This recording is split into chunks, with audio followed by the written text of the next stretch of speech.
Tuko kadi. Wale ambao wanajua pesa zimeibiwa zinafichwa wapi? Wale ambao wanajua kuna kusema na kina nani? Tuwapatie percentage. Ukisema kulingana 10 billion, tunapatia kama 5% of that 10 billion, unakuwa mdosi. Tutakuwa na reward whistleblowers. Kama ni whistleblower kwa pesa kitu hapo, unapata yako, unapata yako na macho. Unapiga kwanza ni unapiga ya benki bro. Macho ni ndogo. Macho ni ndogo. Unapiga pesa ambayo kupangalia hivi, nadhani nambari ya simu.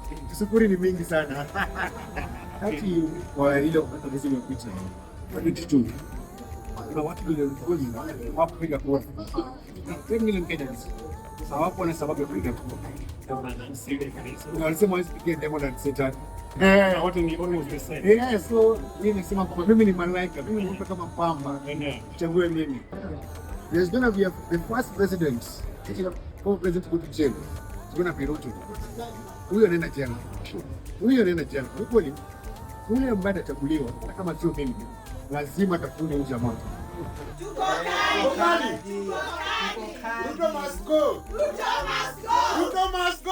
Ruto must go. Hey! Very good. Maji nayo iwe kule. Kwa factory wanalipisha, kwa kampuni wanalipisha, home use kuna kulipa maji. Si ndio? Sawa. Ndio kunywa maji. Wazi. Mwanzo mpya.